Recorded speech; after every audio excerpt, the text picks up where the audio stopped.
Yo, dudes. Welcome to... No. That's not how we start the podcast. That's not how we do it. Cut. Can you try? We clearly know what we're doing. Welcome to the podcast where we kind of know what we're doing and we talk about things. I don't know which episode or session this is. I think it's around 6, isn't it? This one should be 6. Yeah, this will be 6. I nailed it. Look at Wow. that. I know things. Good job. Considering you Yeah. completely ignore and don't ever listen to our podcast and hate it. I just can't stand listening to myself. I just can't stand it. I thought I Oh. had gotten better, but I don't Sounds like know. something you have in common with many of our listeners. Sorry. I'm an Ouch. ass. Just rude. I know. Anyways, we're going to be talking about a lot of things, but I want to start Don't off know. about Oh, yeah. interviewers or recruiters specifically. Okay. So I am in the midst of a job hunt, obviously. I'll join talking you. about recruiters. Okay. Thank you. I don't know if you've had a lot of experience with trying to connect with recruiters. Have you? Never. Okay. So essentially, a recruiter is someone that you just like, they sit down and try to get to know you and then try to recommend jobs based on your skill set. And they typically have a stronger connection with Oh. different clients. And so They're they're, networked. yeah, so they're a little bit of like an in for you at a company. Except I Okay. have seen such a span of how much effort and what different recruiters will do for you. And it's the weirdest spread. It's almost never consistent. Like at the beginning of my job hunt, it was a lot of like sometimes it would just be emails. Like I would email them, they'd say, Mm. "Hey, let's do some connections," and I send them my resume, and then I would maybe get 1 or 2 emails of some like job opportunities, and then I'd never hear from them again. Other ones, I'm like put into like this database for a recruiting company, and like they take my resume, and then they just start doing Oh. blank searches against against Oh, job wow. posts and like spamming out emails to everyone, and that kind of matches it.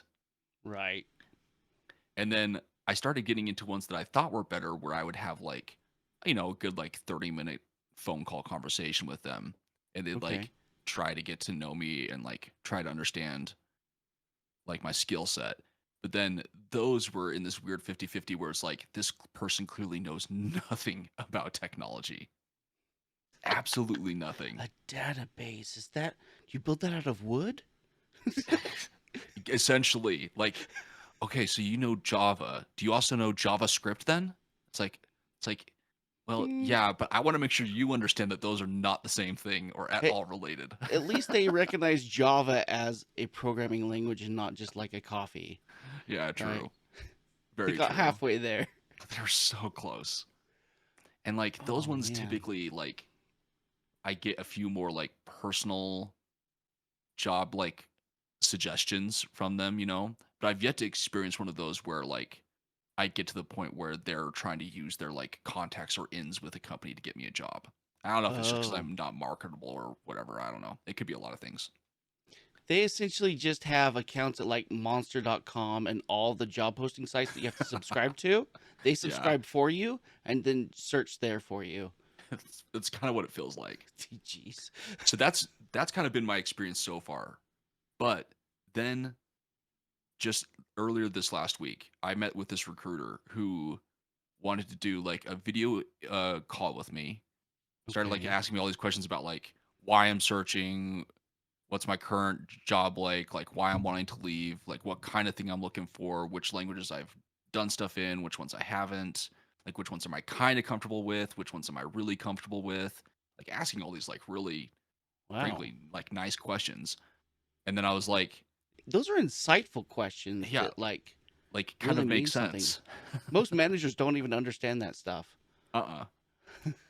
And then I was like, I have my resume. I was like, if you have suggestions, I'm not great at writing resumes. So if you have suggestions, I'm willing to change it. It's like I don't care what your resume says at all because I'm gonna be writing it for you. You're gonna hand me your resume, and I'm gonna rewrite it with all my fancy templates that I know work.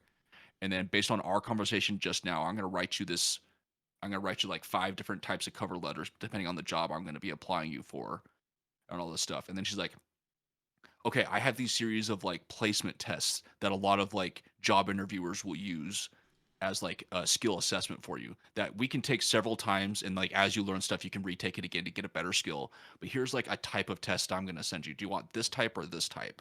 I was like, I ended up accidentally choosing the wrong kind, the wrong one, because I thought she'd said one thing but she said a different one. But she's like, here's this assessment test and we'll turn it in with your resume as like proof of you Oh, knowing stuff, so that way they don't it's feel a like they have to do like these in pre-test. test. It's like a pre-test for the thing. And I was like, I wanted to ask her, I was like, Wow. I'm not paying you to do this. Like, am I paying you like an insane amount of money to do this all of a sudden?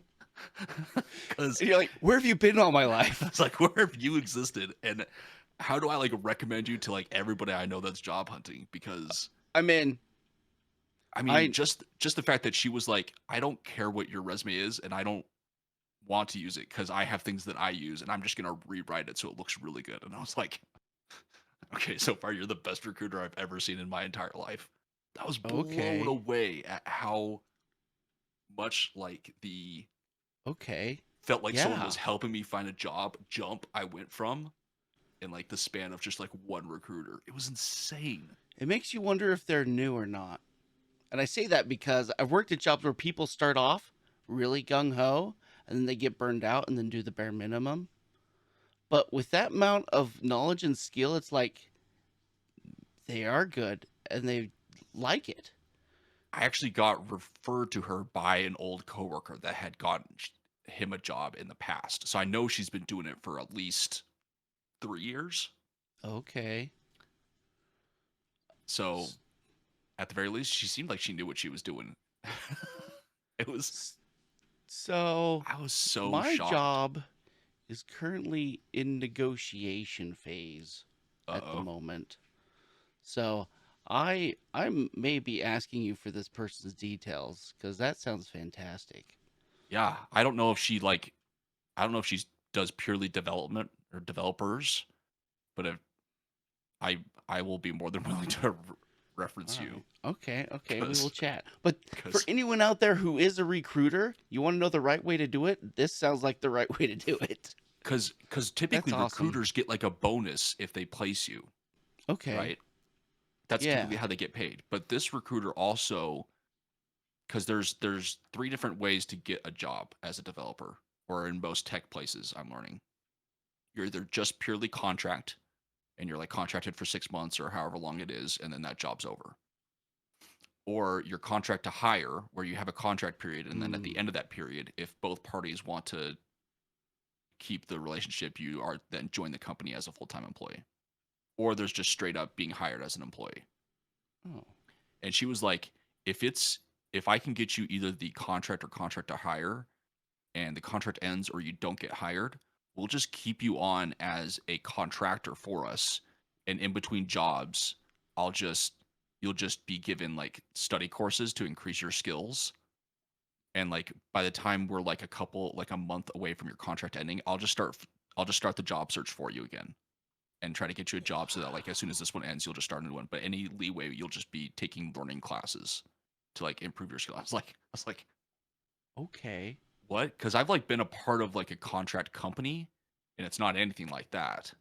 And so it's like this weird mix between like just a recruiter trying to get her clearly better payday by like having a person that she can place really well, Right. and it's like wanting to Yeah. put in the effort of like doing placements really well rather than just like Right. spam hitting the wall of like let's get 1,000 people I can throw resumes at different places and hopefully find three, you Because know? that, yeah, that does end up like affecting her reputation too, huh? Yeah. Like your skill and your performance. That's interesting. And so it was like it's been a really interesting experience because I've not been fortunate enough to just cold call contact a company through like an application and get a job in the development scene. I've always had an in some way or like known somebody. Like my first one, I knew one of the people was also going. They were also going to school with me. Like they had a job at this place and were in the same classes as me, going to class for development. And then all the other ones I've like I've known somebody. And so Yeah, I'm back in like the recruiter is my like that makes person I sense. know possibly.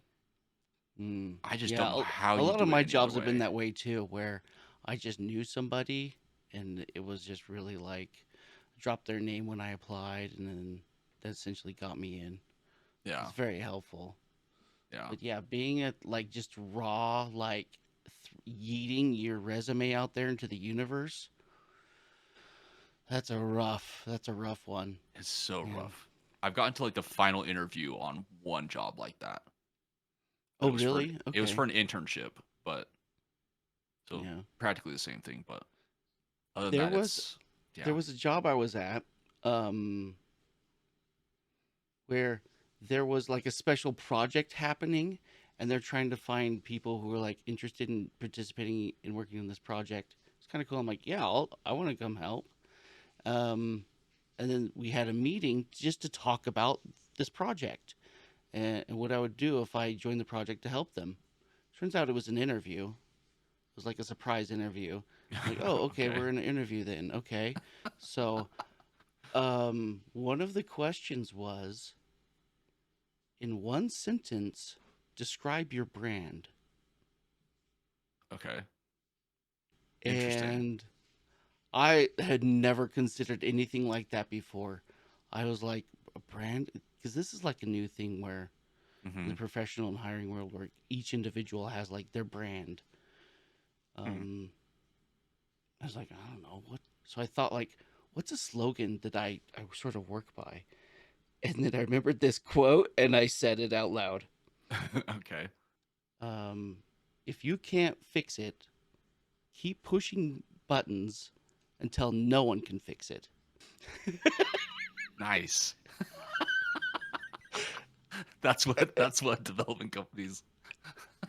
The sad truth is like that's sort of a brutally honest It kind of is. take from a top level technical person who troubleshoots stuff all the time. It's like that you have to just try things. You're testing things out to figure out what the bug is, what the issue is. You just have to try things. Sure, there's some logical Yeah. path to it, but like you get to a point where you're just trying shit. And then also, a lot of times if you're the only person in that position, there's no one else to go to. You have to get Hmm. to the point where you're willing to break stuff. You're going to throw so much stuff. You're trying to break things to the point where if I can't fix it, Yeah. no one's going to be able to. And I didn't explain it that well to them. They're just like, okay. I'm like, yep. Sure. That's interesting though. That's a cool quote. Yeah. My one of my managers had that at his desk, and that was totally his philosophy. Is like, because anytime anyone came to ask him for help, like, there's this thing I don't know. It was like, well, what did you try? Try Yeah. things. Just start clicking buttons. Try stuff. That Yeah. was like his whole motto. I'm like, I like that. He was a good guy. I learned a lot from him. I can understand that. So Hmm.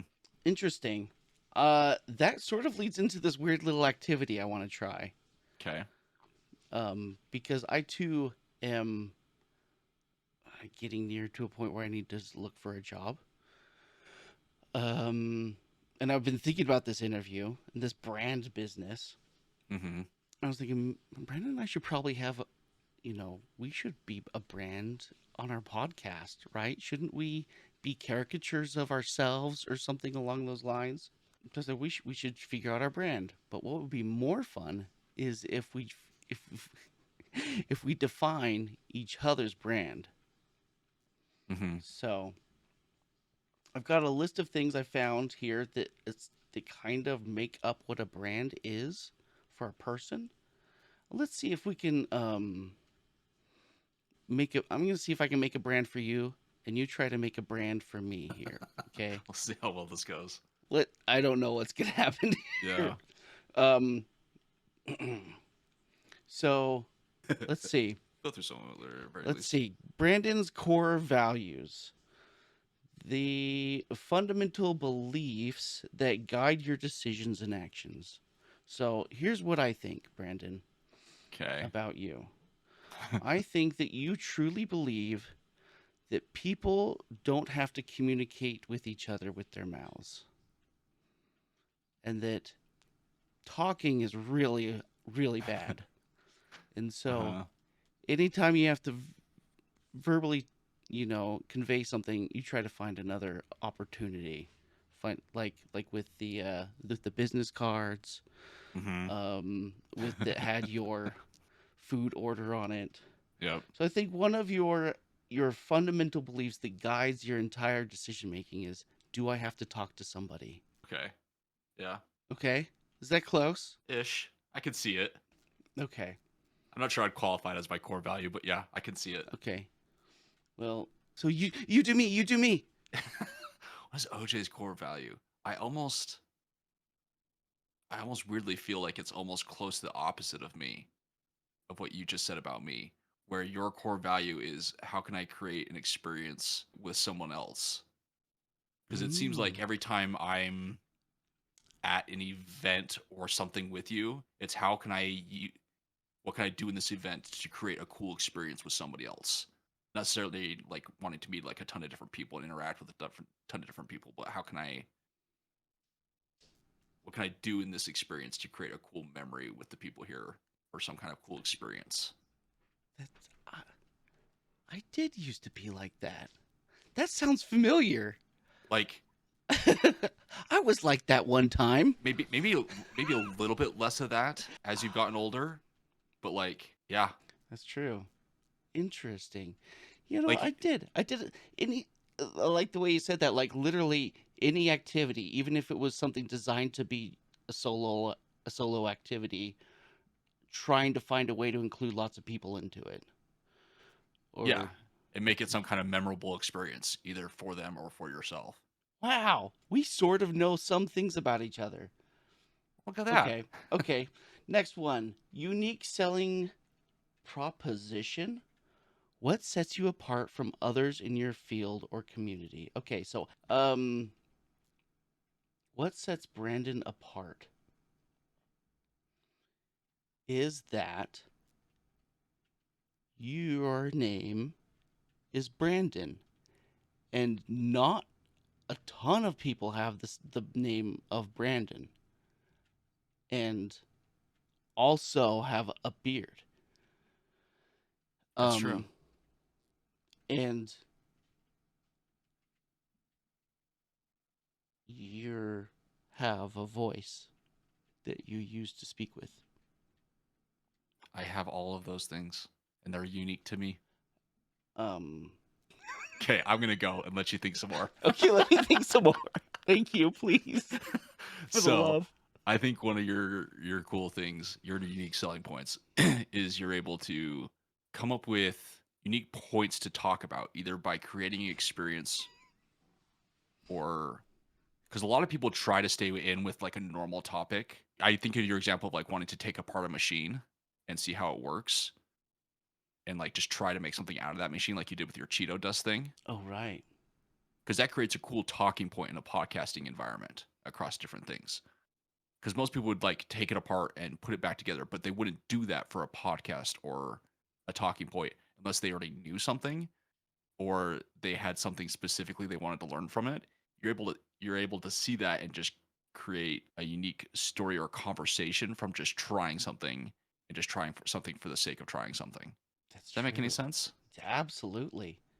Wow. I'm learning a lot about myself. I need to get to know you better because I'm not entirely sure what Well, let's unique. let's be fair to you. I don't Okay. I don't I don't express or share myself with You anybody. not at all. I keep it so hidden and behind a curtain that You're really good at keeping that. I don't know if you call it a fourth wall, but that staying in character and not letting anyone know your true you. yes, I'm very good at choosing which version of myself I want someone to know You're and really good only at showing that. them that version. Yeah. Yep. Voice and tone, the style and manner in which you communicate, both in writing and speaking. This one I do have an opinion about. The times I've watched you stream, listening to your voice is, you have a very soothing voice. I like it. It's this deep. tone, Okay. um, and it's consistent. And I love the way you communicate an idea. You you give just enough details, and you're able to specify those details so that a 5-year-old could understand them. Like, Oh, that's good.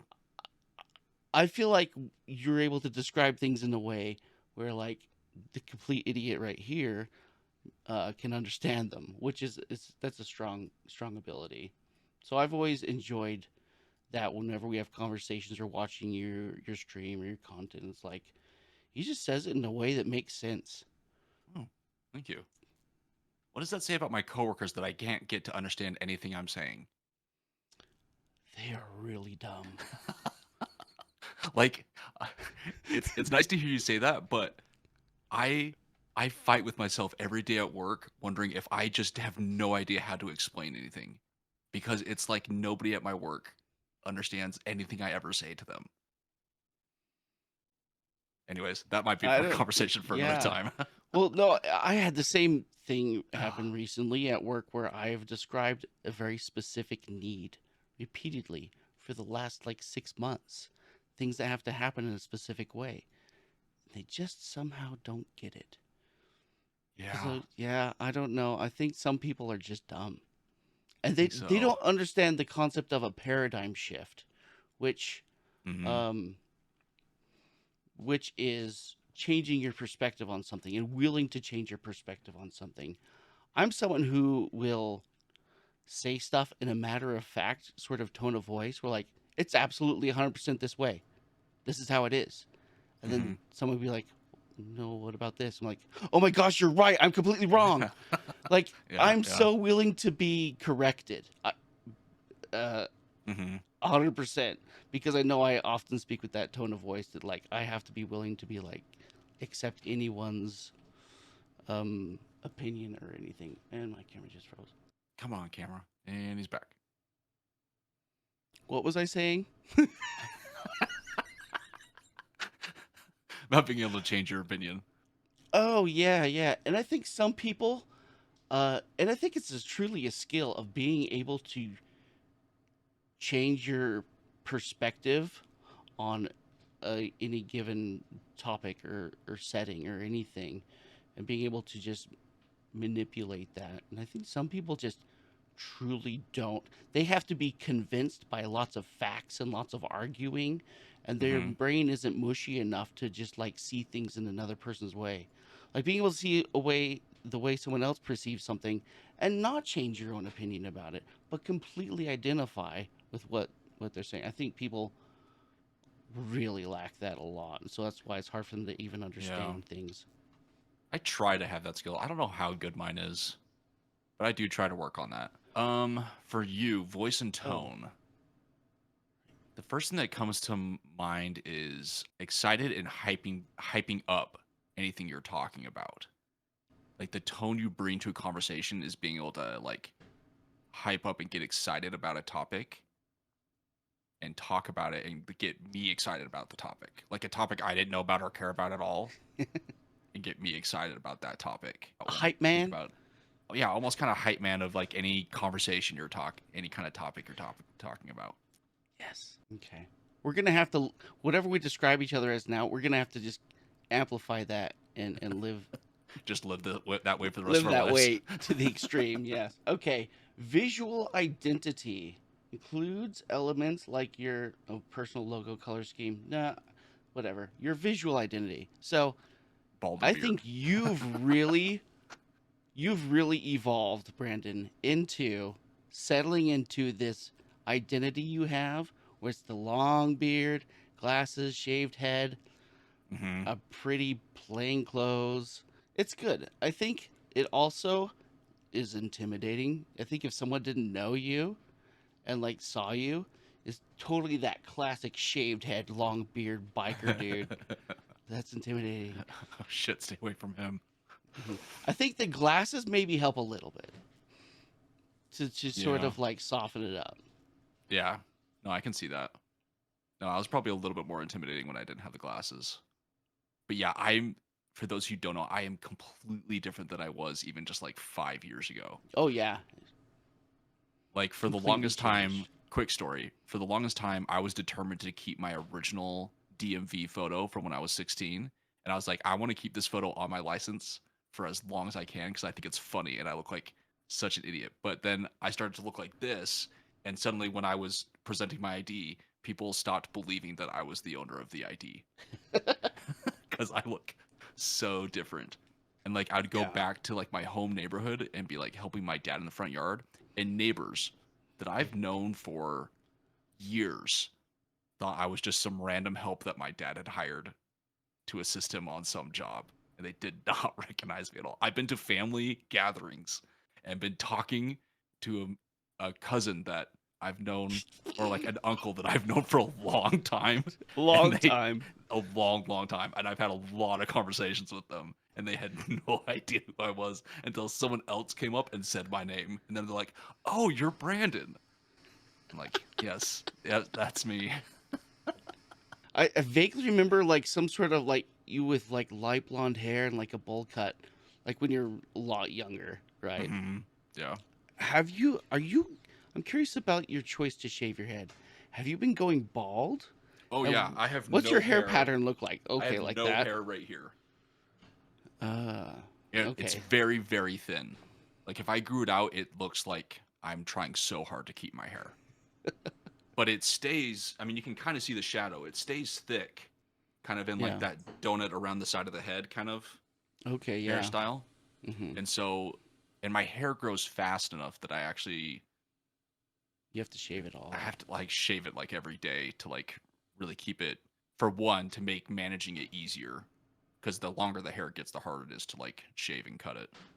But also to just not have that. I don't like the look of like the donut around the The head. weird half donut. I just don't Uh, like that the look. toilet seat. Even just with short hair, I'm not a fan. So I was just like, you know what? I'm just gonna own it, go completely bald. I think if you choose to do that, it a lot of people look really good with it. So I was like, you know what? I'm just gonna do that rather than just try to like attempt to keep my hair. I do like it. I like having my hair shorter, but I have hair. I'm starting to lose it up here, obviously, Hmm. like right on the crown. But like, I feel almost obligated to not shave it all off to grow something and style it because I have it. It like I Hmm. feel like I owe it to men everywhere. Owe it to men like me. Yes. Because honestly, right as I realized that I was thinning out, I was getting ready to make the decision to do like a Viking haircut. You know, the show Viking, Mm. where it has like the long on top back to like Oh a bun and yes. like shaved on the side. Uh huh. I was gonna do that. Oh no. And then as soon as I finally had the guts to decide to do that, I was like, I don't have enough hair. And I was just like, It's I'm just gonna gone. go bald. Anyways, Okay. Do me. visual identity.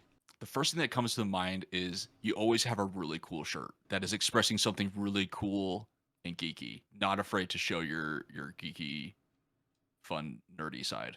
I wish I was wearing a geeky That's nerdy shirt now, that's but that's like, yes, but that's like the first thing I can think of. Other than that, that's true. it's And I do have to give credit to my wife. She buys me all of my t-shirts. She oh, there you finds go. t-shirts online all the time. She'll be like, "Look at this." I'm like, "That's awesome." And she'll just buy it for me. Yeah, They're because very you cool. I you love switch them. up your hairstyle a decent amount to where I can't say that that's like a defining visual for you.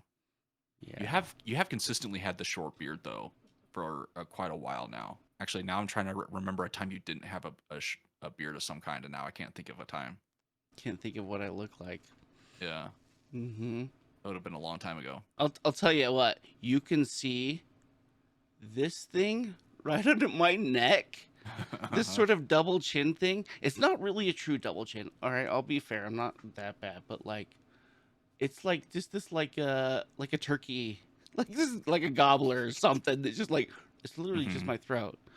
But like if I shave, it looks like this huge fleshy white double chin that like all the way Oh, around. It's just nasty. That was honestly the main reason why I started growing a beard. I'm like, I fair. can't walk outside like this. Okay. Content and expertise. Okay, so the knowledge, insights, expertise. So you know things that I don't. I feel like our knowledge of things in the world don't overlap very much. It's probably like just gaming. Like Mm-hmm.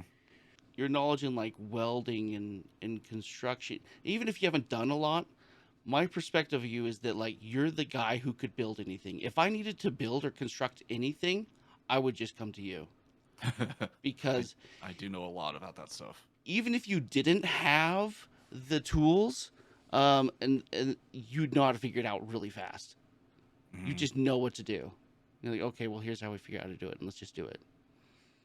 So That's yeah, fair. with your welding and crafting, your metal work that you're learning, the thing you did with restoring a car, you seem to go deep into knowledge, which is pretty cool. I I'm very surface level. I'll learn just enough to get by in a conversation about a topic. You seem to, if there's a topic you're interested in, you'll go deep and you'll just know things that nobody else knows about it.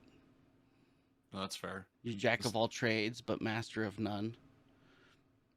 It's It essentially was like you could do just enough of anything, but not really a master in anything. Whereas yeah. I can't do anything or do or know anything. Okay, what about me? Do I have any content or expertise? If there was something you thought I was an expert at or you'd come to me for. So to that point of our like topics not crossing a whole lot, because most of the time we were talking about like gaming or like your like ability to like QA or test things in like the kind of the gaming world. But outside of that, anything that came to like rock climbing or spelunking or something like that, That's I know right. about rock climbing and I like have done that kind of stuff. But if like I had to like go try to rig up something to go climb or like go on an adventure to like go canoe down a river or like anything like that, I'd be like, you'd be the first person I'd go to figure out whether I needed certain equipment or like to convince you to come make sure that I got back out of it alive. Yeah, I forgot I know all that stuff. A Yeah, whole bunch of knowledge just went flooding. You know how you have like, like short-term memory and long-term storage memory? All those uh, things just came out into my RAM in my brain. Thanks. like I'm you like, used to be like a canoe, yeah. like river Oh. guide, and like do like cave Mm-hmm. spelunking, didn't you? You did like full cave spelunking. I had done it once, and but I know a lot about it. 'Cause I've Yeah. hung out with a lot of those people. I'm too scared to do that, but I know what is involved. Okay. But I do a lot of did a lot of rock climbing and Mhm. anything rope climbing related You with see, all my ropes. rock climbing was mostly bouldering like at a gym. Oh, okay. I didn't do a lot of the outside stuff. So yeah, And a if I lot had of to it do was like anything like that, even like the outdoor like survivally type stuff, um, like you're saying, like if you're gonna go do something on an adventure, like I have a really good sound understand. I'm not an expert, but I know a lot. Yeah. yeah. Actually, it's something that Jacob and I want to try doing at some point is like challenge ourselves to go out into the wilderness for a couple days with nothing, with like just a knife, and see if we can build traps and stuff like that. And yeah, that stuff I still So I'm confident in that I, stuff. I yearn for that, but I'm so old and fragile now. Yeah, yeah. Whether you actually have the drive Yeah, to do yeah. something See, like that's that. where we start crossing over. Is like That's where we you. cross. Like I know a lot Mm-hmm. about survival stuff. That's one of the like topics we cross. But when it comes to like gear for like climbing or like the typical outdoor adventure stuff you do with like the canoeing and all that stuff, that's where I'm Mm-hmm. like, I've I've Yeah, I was kind a of participated in whitewater that canoe stuff. guide in the Tetons in the on the Snake River, which was and I guided Boy Scouts. Essentially, so a bunch of kids just constantly trying to kill themselves in the river. And you trying to make sure they come back out Oh alive. my gosh, that was. There was rivers are so dangerous. Hmm. Um, Water is so powerful in mass. And I remember times where Um, there's different terms for these things. One term is a strainer. That's where a Okay. tree falls into the water, and all of its branches are then act like a strainer under the water. Only the water passes through, but bigger things kind of collect. Like And a so if person. you, like a person, and if you get caught and you fall in the water and you're drifting towards like a fallen tree, all the branches you probably don't see in the water are just going to catch you, and you're going to get stuck there because the pressure of the water is going to push against you. You're going to Mm-hmm. slide down, and your only hope really is if the branches don't go all the way down to the bottom, and then you can go all the way down to the bottom and back out. Yeah. But trying to fight your way back up out of the water is the worst. But you have to try to go all the way down to where the branches, at the end of the branches, where they're the weakest, and go all the way under the tree. Mm, And I remember times where like, fudge, I don't know if I'd ever do it again. yeah. The risk is insane, and I think I was really naive to not fully comprehend the risk. I just thought I was invincible or something. But like, I do remember a very specific time where the kid had fallen out of his canoe, and he was headed for his canoe, and him were headed straight for this huge tree. But like I was saying, the branches are mostly on the bottom. So for some reason, there was a very clear on the top. Um, Mm-hmm. whatever reason. Um, and I remember we were like just like 20 yards away from this thing. We were drifting. We were going right for it. And like, I remember grabbing the kid, pulling him up out of the water, slanging him down into the canoe, and instead of shoving it away, I yeeted it right at the tree, and it got some air, went over the top of it. Oh,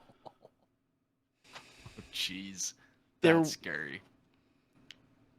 that kid would have been toast. And that kid has no idea that he just about died. He has no idea. Oh man. That's I yeah. mean, I was right there with him, but I was up and I had my paddle. I've gone over trees before, so you just do a big stroke and you pop the nose of your canoe up, and you can just kind of go over it like a jump. Yeah. It's dangerous, but you can do it. Fair. Tons of things like that, almost almost every week, where kids were nearly dying and they have no idea. It's just the river's so bad. And then there's kids like me that are so scared of the river that you and my mom had to trick me into going on It's the gonna be fine. it'll be fine. And then all of a sudden, suspiciously, I start hearing some noise, and we all gather to the side, and OJ's holding onto one side of my kayak, and my mom's holding onto the other side, and we suddenly have an in-depth conversation about what we're about to go over. And I'm like, oh my god, I'm about to die. Oh yeah, we pulled over to the side of the river. I'm like, okay, Okay, remember how we're I told about. you this is just fine? Remember how I Well, told you it was really small rapids? Well, there's a little bit of a drop. I was like, excuse me? I agreed to this because there wasn't a drop, and I was just going to be going around some rocks. Like, yeah, well, there's a drop, and as long as you just keep going straight forward, you'll be just fine. And so I'm just like panicking, holding onto my paddles. that area of the Platte River looks way worse than it actually is. Yeah, it wasn't that bad, Yeah, but but it looks terrifying. It looks very intimidating. It's actually a really cool set of rapids the way they roll over, but like there's no of those underground those whirlpools mm-hmm. underneath the washing machines. What are the other terms? Whatever, that pull you under and spin you around. There's none of those. It was actually such a very straightforward river, that part, and it's just a very very nice, undangerous set of falls. But like But looking at it, you don't know. you take like a small kid that's never done that, and normally you're like sitting in the kayak, and like an adult is like sitting up above and can like Hmm. I mean, it was enough of a drop where like an adult sitting in a kayak could like almost fully see the person dropping all the way Oh through yeah, the like completely. Yeah, exercise. it's a But as big like a short drop. little kid, a person just went off and disappeared. Like my perspective is I saw someone go off and then I just didn't see them. I was like, I don't know what I'm approaching until I was like at it. It was funny. Anyways, Those are great times. Wow. Okay. Let's just do the rest of this. I can chop it up. okay. We might even end up with two podcasts out of this. Yeah, Oh, just I mean, he can almost just be two shorter ones. yeah. You can do your Um. intro and then do mine for the second one. Oh no. Yes, that's true. Okay, so do you want to go to the Power World topic, or was there something else before that? Yeah, let's do that. Okay. So Okay. for the topic of Power World, we talked a Mhm. lot about it in a previous podcast, but I found a tweet from one of the developers that I think has a lot of cool things in it. Okay. I'm just going to read through the whole thing and then we can kind of take it apart a little bit. Okay. So his name's Bucky. I don't know if I think he's the main developer, but I don't know enough about it. But he's one of the main. I'm assuming he's one of the main developers. Okay. With Palworld quickly approaching the 1 month mark, it's interesting to look back at my own thoughts for launch. In May of 2023, I was convinced that Palworld would break the 50,000 player mark. Anything above that seemed unattainable, though, and I certainly never expected it to reach the millions. It has taken years to get to this point, and Palworld only really begins from here. Everyone is working hard to fix the issues and prepare new content and pals. Some of you may have had your fun over the last 3 weeks and found yourself putting the game down. That is fine. This Psst, emerging Palworld hang has on. lost X% of. Okay, Hang on. what? Let's just stop at that one point here. Some of Okay. you may have had your fun over the last 3 weeks and found yourself putting the game down. That is fine. I think that this is a very universal experience. Oh, I for think sure. most gamers are in a cycle of playing 3 weeks per game. One of the things I heard recently, I think it was this morning, I was listening to something. They were talking about Baldur's Gate 3 and how Hmm. long it is, and how actually majority of people haven't beaten it, but they've all gotten through Act 1 and they go, "Wow, this is a great game." They still love it. They just haven't got through it because the next game came along. Yeah, the next big game that they were wanting to play showed up, and they decided to go play that for a little bit, and maybe they'll eventually make it back to Baldur's Gate. Yeah. Okay, Yeah, sorry, continue. no, it's all good. This emerging, in quotes, Power World has lost X% of its player base, close quote. Discourse is lazy. But it's probably also a good time to step in and reassure those of you capable of reading past a headline that it is fine to take breaks from games. You don't need to feel bad about it. Power World, like many games before it, isn't in a position to pump out massive amounts of new content on a weekly basis. New content will come and it's going to be awesome, but these things take a little bit of time. There are also so many amazing games out there to play. You don't need to feel guilty about hopping from game to game. If you are still playing Power World, we love you. If you are no longer playing Power World, we still love you, and we hope you'll come back for round two when you're ready. Play lots of games, try different genres, frequently flick through indie libraries to find hidden gems.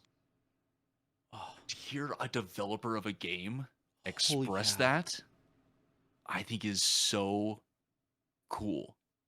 It would I've got honestly almost chills. make me want to go back to that game. If I like had my fill of like I enjoyed it, but I want to try something different, I'd be excited to come back to that game.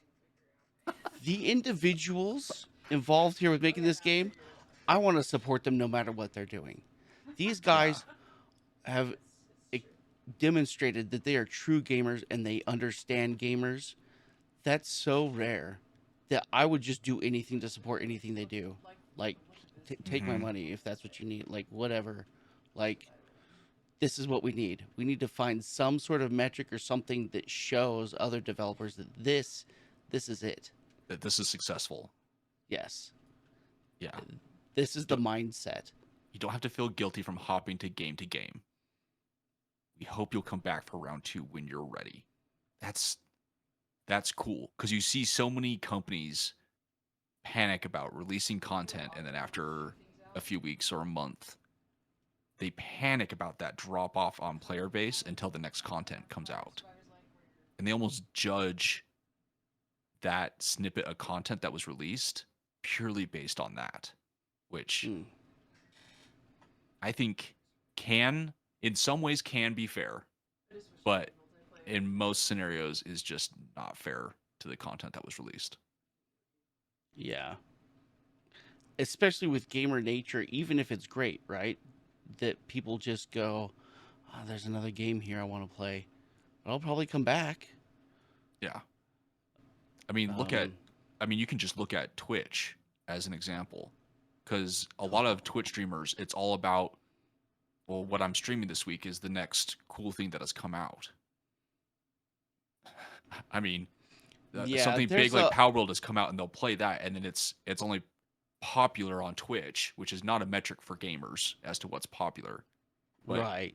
they'll stream But that until the next big release happens, and then they switch games because they want to cover and get the player base for the new big popular hyped game. But it's not like people stop playing Power World or they don't eventually come back to it. I mean, I don't know.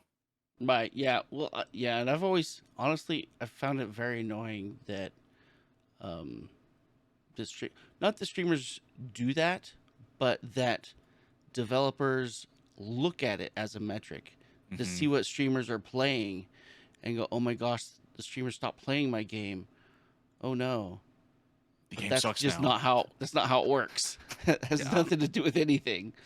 And there's just there to sort of give us an intro to it and give us examples. So we, because there's so many times where like, I'm like, sure, I want to buy the game, but I've been burned before. I want to see some gameplay. Let's Hmm. watch a streamer play it. And especially when like their trailers, a game trailer, does not show any gameplay in it, I I hate that. always that is the biggest red flag to me. It's like if they don't show any gameplay at all and it's just cutscenes, I'm like I'm completely out until I see some gameplay Yeah. and see what these mechanics are.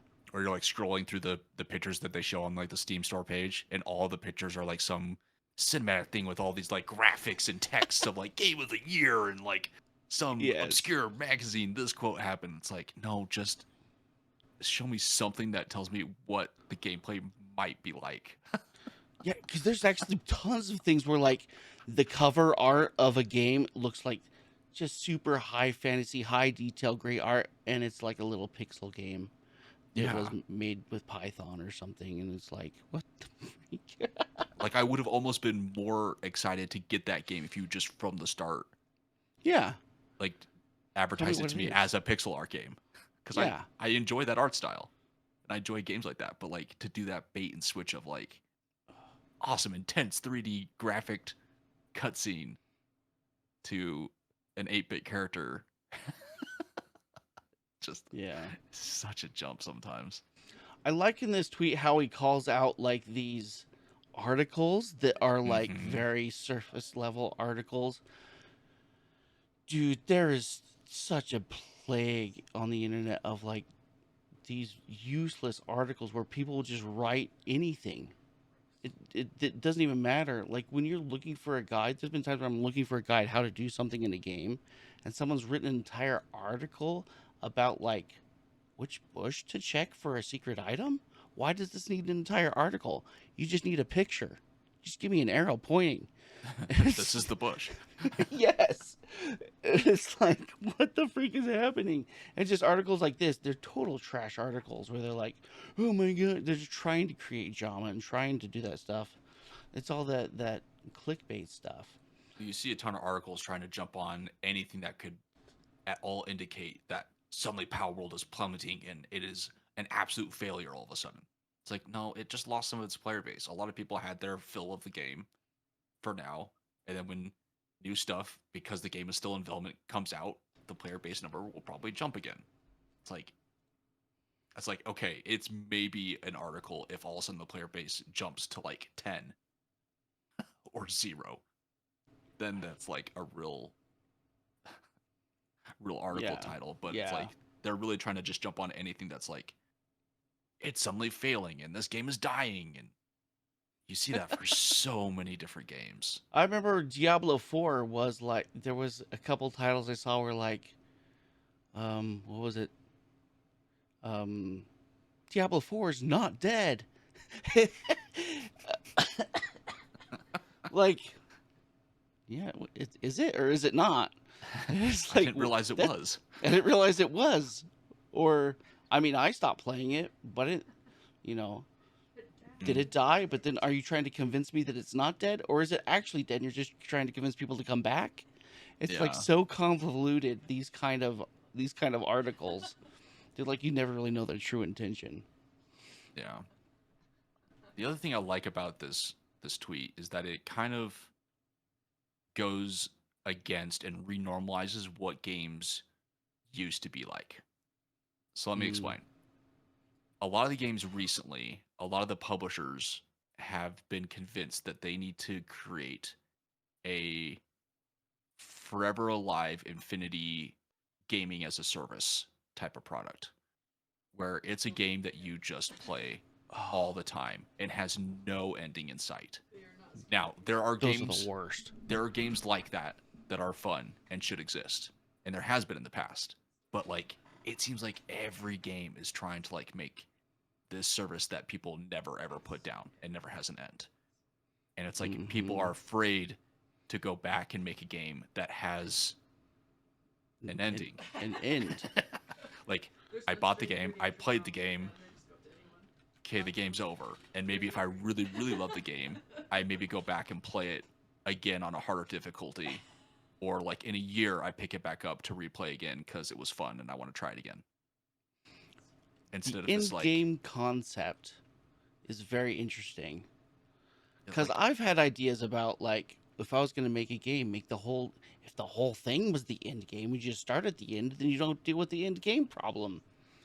But that's the infinite game problem. yeah, it's more of it's less of an end game. It's yeah, it's an infinite game problem of Uh like huh. it almost feels like they're trying to drag single player games into it. Oh But yeah. that's not what single player games are. There's a start, you go through a story, and then there's an end, Yeah. and that's the end. And it keeps happening. And the mobile gotcha games, right? They can be fun, and there's so many times I find myself getting to the point where like I realize it's a gotcha game, and I go, no, I just wanted to get to the end of the campaign. I'm having fun playing the campaign, but guess what? There is no end. There Yeah. is no end to the campaign, and it's like no. It's like as soon as you realize it's one of those games, Mm-hmm. you know you'll never be able to beat it, and it's like it'll never end. You lose the game. As soon as you realize it's a gotcha infinite game, Mm-hmm. you effectively lose. Yeah, and it's like, and it becomes an in my opinion, for a lot of games like that, it becomes an unsatisfying end. To where like if it had just ended right then, I would have like left the game with like a really Yeah. nice impression to where like I probably would have recommended it to other people or like maybe even come back to it after a while. But it's like the ones that like just go on forever, you end up getting like the larger cases you end up getting burnt out on the game Mm-hmm. to where you're just like you start dreading playing it. It turns into a chore and then you get burned out and just don't ever want to touch it again. Now, you did mention that there are some games that do this, and I don't know if you're thinking of the same game I'm thinking of, which Okay. is Clicker Heroes, that has it's just an infinite mathematical increasing See, I see of those games bosses as and being stuff like that. designed from the get-go of being like that. The But idlers, I like when I think of an idler okay, game, idle clicker. Okay, yeah, I don't think of idle clickers ever ending because you don't want them to be. You want them to always be something that you can idly check on every once in a while, like on your phone or on your it computer, to always just like has your occupy some time. progress, Yeah, and it means something to you. Some for yeah, some reason. How is it that they mean something? But I do it. yeah. I I don't keep know. going back to Clicker Heroes, and I'm really far. Yeah, And every few months, I'll log back in. I'll so much gold has accumulated. I buy some of the new heroes, upgrade some stuff, close it. I'll come back in a couple months while it's idly farming, yeah, and something about that's still very satisfying, even though it's a game that I will never beat. yeah. And so games like that do it right. And okay, I feel like I need to give a good example of like a game that changed from being like an experience that you experience and then you're done trying to change it Mm-hmm. into a service. And the biggest one I can think of is Call of Duty. I Mm. know Call of Duty has like a lot of opinions about it. Some people really hate the game, some people like the game. I loved Call of Duty Modern Warfare 2. And it's sad in my head that I have to say Call of Duty Modern Warfare 2, the original. Oh The no. same way I'd have to say Star Wars Battlefront 2, the original. I hate the Oh, fact that I have to say that, but I don't even understand.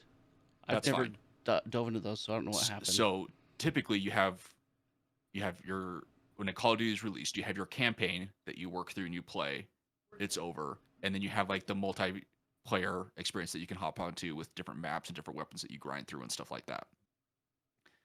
But then it was like for a while there, it was like every other year or every handful of years, a new one would come out, and you'd have a new really cool kind of like environment that you were playing in, maybe a different era in the world. Like you'd go back to like the Cold War or more into the modern world or Okay. different things like that. That was the main switch up. A couple times it like went into the future. Oh, okay. But all of a sudden it was like the companies who were making that, I think it's actually Activision, um, That sounds right. panicked. Panicked for some reason and was like, we need to turn it into a service to where it's no longer you have a release of a new Call of Duty game to look forward to or to play. It's now just Call of Duty Modern Warfare is just like a service game that is just like they picked an That's era and they're just going to forever update it, and it's just going to turn into this like mess of forever updated one game, no end in sight. I can't get the I can't unlock all the guns because they're just going to keep releasing a gazillion more, and like maybe they'll add and throw on campaigns onto it, but it's like this weird switching from like a set installment of a game to game as a service that I think is really weird and makes me sad. and it interesting. and it really and it really forces that game to switch into a um trying to switch it to almost kind of like a free to play to model where Oh, you, okay. in order to keep their service running, they now have to offer all of these like in-game transactions to keep their service running because you're not going to buy the game again because you've already bought it or it's Right. free. And so now the game is just littered with all these like microtransactions to get to the different things. Interesting. And it just like completely morphed what made the game into this like weird like microtransaction filled play It's as a not the service same game. game anymore. It's not the No. game. Like if I wanted to like try to like Yeah. relive the fun that I had from Call of Duty, I'd have to be Hmm. like, well, I hope some of the old OG Modern Warfare 2 servers are still active or someone's made their own because I would want to Right. go back to that. I'm Yeah. not sure I'd want to jump into the new one. As a whole, I'm really disappointed in the whole shooter like genre, Hmm. just where it's gone. Because I remember us Fair. playing Battlefield 1942, right near Hmm. the first few LAN parties. That was a staple, and Yeah. like That was a fun one. playing Counter Strike, and some of those were like that we could play together and organize our own stuff so easily, and make our own fun out of it was so key. And then they took it and just they took our control away from it, like our ability to play our game. It wasn't our game anymore. It's like Yeah. it's like we don't even own it. But that died with the death of LAN parties, I think.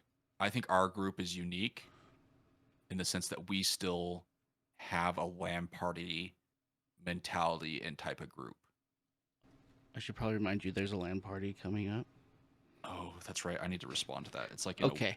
week or something like that, right? Yeah, it's like next week. Yeah, I need to make sure I can.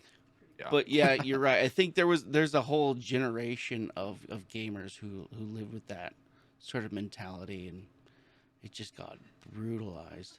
Yeah, That's not I gamers think that anymore. I think they saw the trend going away from LAN parties, and just every company jumped on that and had to create an experience that is just easily doable, not in a LAN party sense where Right. you're like putting together a party of your friends to play with just your friends. The wide area network Yeah. instead. It's a WAN party. Oh. But even then, they didn't even jump onto that bandwagon. They didn't switch it from LAN to WAN. They just did everybody owns the game is playing together, and you can kind of play with your group of friends with everybody else. That's true. Yeah, they Whereas still a lot haven't. of the LAN people wanted to like just play with their group, just with their group. Yeah, like we got 30 guys. Let us all play together. Yeah, that that doesn't That hardly can't exist happen anymore. anymore. That's why we still have to keep going back to StarCraft 2. Yeah, yeah, that's why we always hop into the arcade for StarCraft It's 2 ridiculous. Yeah. or go back and play some Warcraft because yeah, games just don't. There's not enough people with that mentality. Because even and I can't say I know about this world a lot because I was really young when it was still a thing. So I'm only speaking from the perspective that I've seen from LAN parties. Okay. But it seemed like a lot of LAN parties, in the popular sense, was still a group of people that you didn't know that you went to go play with like maybe a handful of your friends. And you went and joined a LAN party at like some big event or place. You brought your computer, and there was like a lot of other people there that you didn't know. That was a later development of LAN parties. Okay. Um, what it originated out of was clan battles.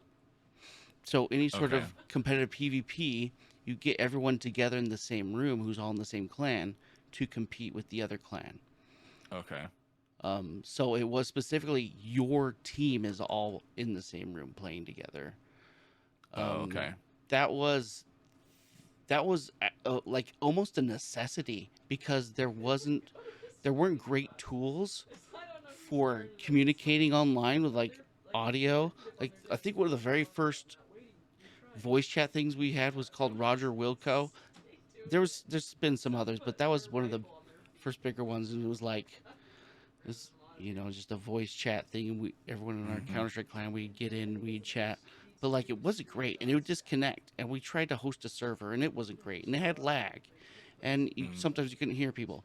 So because there wasn't a great solution for that, clans would just physically be in the same room. We just shout out orders at each other, Yeah. and that was the best way to fix that problem.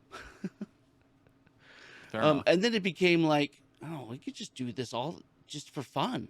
Just for fun with other games, even. Yeah, with any game, let's just get together and play any game. Fair.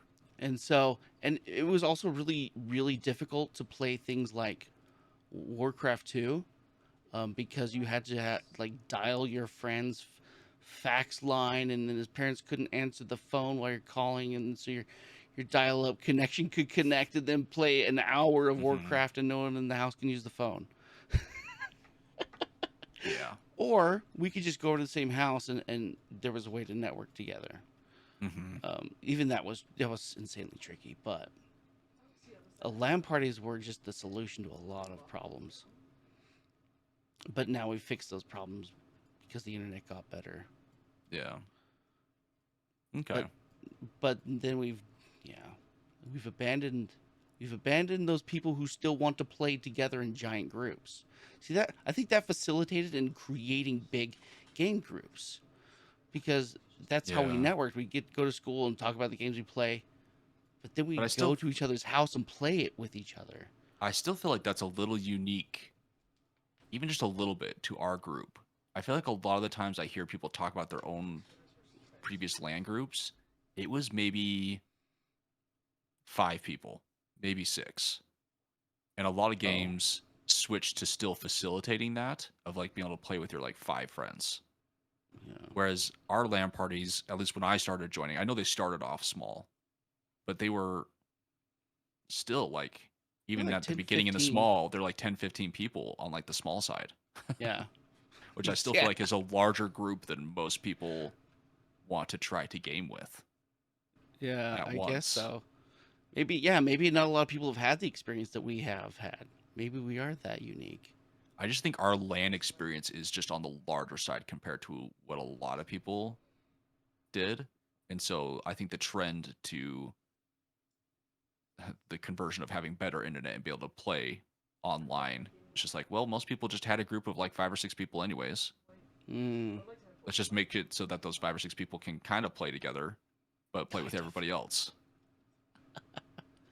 Yeah.